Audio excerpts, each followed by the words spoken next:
Hello, everyone. Today is a great day. Good afternoon, good morning, good evening, whatever time you're watching or you're listening to this. And for those who are watching live and for those who listen after, today on Executive Dialogue, we focus on executive emptiness, where we bring experts, CEOs, professionals who have gone through this and then sharing their experience on how they overcome the executive emptiness. And that's why we're here. And today I'm bringing someone very special. I've met with him. He's a fantastic guy. He's a great guy, and he has many hats. But today I'm going to introduce him as a financial advisor to many top CEOs, to business executives, and he's doing awesome, great job in America, especially in the in Houston area. And I want to specially welcome Jared to the executive discourse. Woo! You're welcome, Jared. How you doing? I'm doing great, Remy. I just got to say how much I've enjoyed our conversations, and I'm so excited to be here. I'm glad to be able to talk about this and share some of my thoughts and experiences because this is definitely something that affects a lot of people, and Yeah. I think it's one of those things that we need to talk about and support each other through and share ideas and share the experiences. So I'm so glad to be here. Thank Awesome. you for having me. Thank you, Jared. Jared, so let's go to the concept of executive emptiness, like I put it.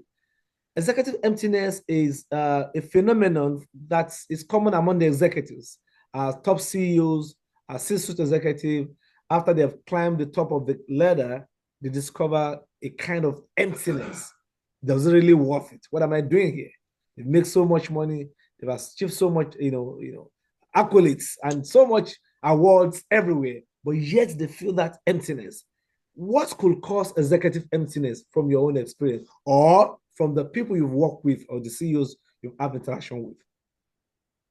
Well, I really like to speak from personal experience because Good. that's an experience that I've lived, and I can talk about that. And for other people, I don't always like to share like, hey, someone else feels this way or thinks that way. So for me, I know that the executive emptiness, that feeling comes when I have a particularly busy season. There's a lot of extra client reviews that I need to do, or there's a lot of meetings that I've got scheduled, and it's very easy for me to get so focused and in my head about there's all these things that I want to accomplish. There's all these things that I need to achieve. There's these goals that I need to, knock off my list. And, you keep putting these things in front of yourself. And it's like, well, I just need to work one more late night. I need to do one more Saturday. I need to do just a few more hours. And you tell your wife, like, hey, I'll be home a little bit late again tonight, or I'll be home, a little bit later. I've got to work this Saturday or whatever. When I get too many of those things in front of me, it clouds my vision and it kind of blocks me off from my family, from my personal relationships, from the other things that I find joy in. Yeah. And as somebody who is very busy and has a lot of work to do, that is very important because as a financial advisor, I'm not just coming up with plans and throwing things against the Mm. wall. Like I'm investing and making a plan for people's their assets. This is their retirement. This is Yeah. their nest. This is something really important to them. And so I have to make sure that my family understands like, hey, there's seasons of I've just got to work a lot because I need to be able to do the things that my clients need me to do and that they're paying me for. But there's going to be seasons of, there's a little bit less to do and we can spend more time together. And how I've kind of come through the executive emptiness of, just a busy season where I'm not able to get as much time with my family and not able to be as intentional is that whatever time I do get with them during that busy season, I'm really focused on if I'm with my family for an hour a day, or 30 minutes, between me getting home from work and then my kids going to bed or whatever, that 30 minutes has to be 100% focused on them. I can't be distracted by, well, I've got, these things left to do tomorrow. When I'm with my family in that short period of time, if I give them everything, my full focus for that brief period of time, that's helped me a lot. But that's some what I've experienced. Awesome, awesome. That's so interesting because I know many executives say, "Oh, this is my just like you said, season. It's my season of work. So let me work and work and work." And the reward for work is more work. The reward for good job is do another good job, do another good job, do another good job, and before you know, you are away from your family. So there's this concept called family life, work life balance. Do you think we can have work 8 hours, family 8 hours? Does it can we really have balanced work life, so to say? What's your take about this? Are there, Janet, are you there? Yeah, are you there? Yeah, I'm here. Okay, So I think your question work, was yeah, work-life balance. work-life balance. Does it is it really applicable to all executives? Is it real? Is it a realistic thing? I know that I've at different points of my career I've tried to do a, if I'm going to work for 8 hours, I need to spend, 8 hours with my family, or I need to do 6 hours or 8 hours and 4 hours, or some sort of, comparable thing where it's actually balanced, and it's just never balanced. Like I have to do, the work that I have to do, and to try and like say I'm going to get, 1 hour of work, 1 hour with family, it's just not very realistic. And so I think you've got to find some other way to do it. And I think you and I have had some conversations, and Yeah, you've written about a little bit the work life integration. integration. Yeah. Um, I think that that's just a much more practical way to approach this. Yeah, yeah. So, why I asked you just because sometimes I want to really get your perspective too, because I believe you can't really have that work-life balance 100%. It's not even possible because in every phases of our lives, we have that kind of imbalance. So there's a phase of your life you have to focus on getting more things done. You have to work, you have to go to work, you have to leave the house, you have to do so. And there's a phase of your life you have to retire back to the family. So there's another phase. Firstly, you have to be home. So you see, so how do we balance this phase? Is to have an integration.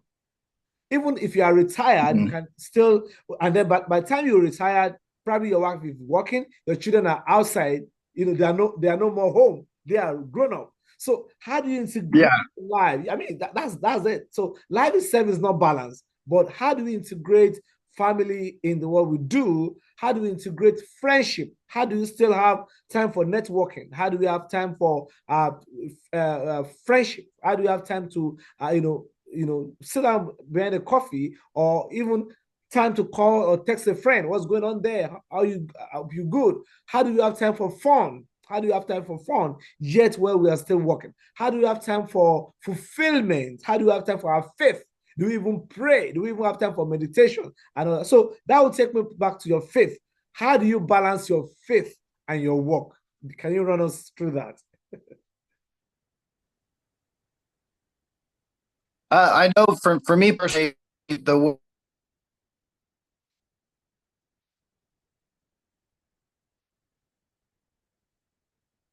There, are you there?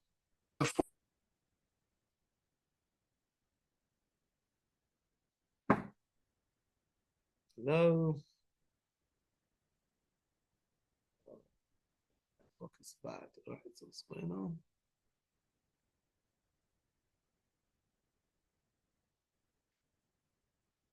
Jared, are you there?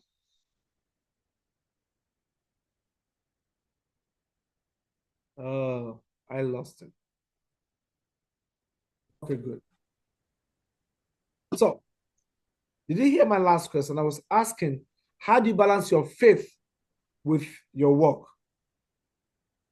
I know for me, the best practice that I've found, and I think it's a little bit different for everybody. I've talked to some guys that really need to get up a little bit early to be able to do some of their faith practices before their day starts. For me, what I found effective and what I can stick to is right before bedtime. So if I'm laying down in bed and I've got a set thing I'm going to read, I spend some time in prayer and kind of decompress from the day, and I block out that time. Like I know the last 30 minutes of my day is that time for me while I'm laying in bed, and not everything else is kind of done, and I've got this, and so that wraps up one day. But I'll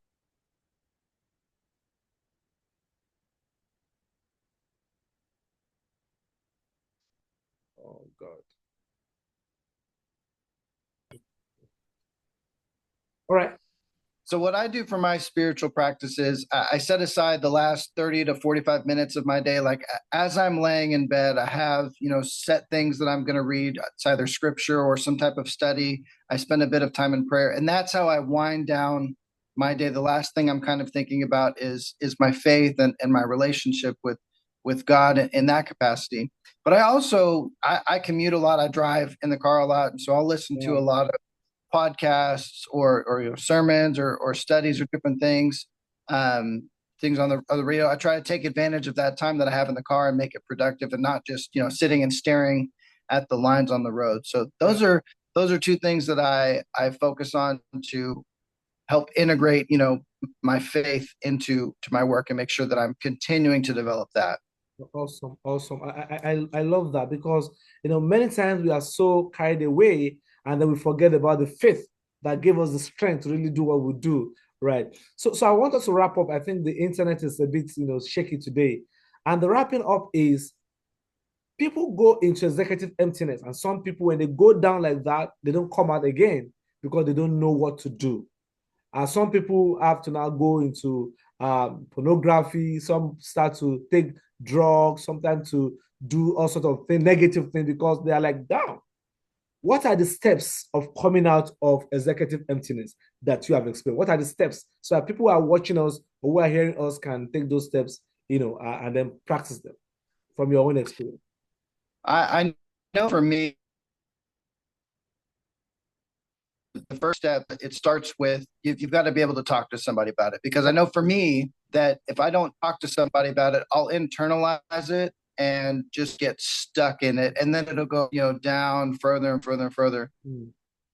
Be able to express what I'm feeling to somebody I trust, and I know that in the busy worlds that we live in, like there's not always a lot of people that guys like us are really connected with, and so you have to have at least one or a couple of people that you feel confident enough and comfortable enough with, that you can say, hey, Yeah. here's what I'm feeling right now. I know for me, I get a huge amount of lift just from talking about it. And so there's still some things I need to do. There's still some work to be done. But just talking about it takes some of the edge off, some of the power away from those feelings, and reclaims, some of my own my mental space of like, all right, I'm not feeling quite so empty now because I've put it out there and I talked to somebody and they can relate to what I'm going through, and we're doing it together now. And okay, now I'm able to take some further steps from that. But for me, that really is the first step of, if you're having that the emptiness feeling, it starts with talking about it and putting it out there and not just internalizing it, because it's so easy for so many people to just spiral, in those negative thoughts and in that negative, headspace. So you have to talk about it, take some of the power away, regain some control, and then you can go from there. Awesome, awesome. Yeah. So talking to someone can also be having someone like a coach that is coaching you, taking you through that. All the certified coaches who can take you through that path. That can also be a mentor, somebody who have gone through that path before. Perhaps someone who have been in that position before can also be of good advice to you. I mean, which is very, very key. I also think what you need to do is to be vulnerable, just be open, ready for help. Don't try to keep it yourself. Ready for help when you come out. This is where I'm feeling. I need help. I need help. Sometimes we as executive, we're like, no, I don't need help. I'm an executive. I'm a CEO. But hey, man, many people die, being frustrated, trying to hide things on their own. Thank you very much, Jared. It's been awesome, impactful time with you this day, and I want to say thank you. We hope we're going to bring back another time, and I'm sure the internet will be more better that day. But I said thank you very much. It's been an awesome time. Regards to the family, I love to see you soon another time. Right? Do have a good one. Bye. Thank you so much, Matt Remy. We'll talk to you soon. All right. Bye bye.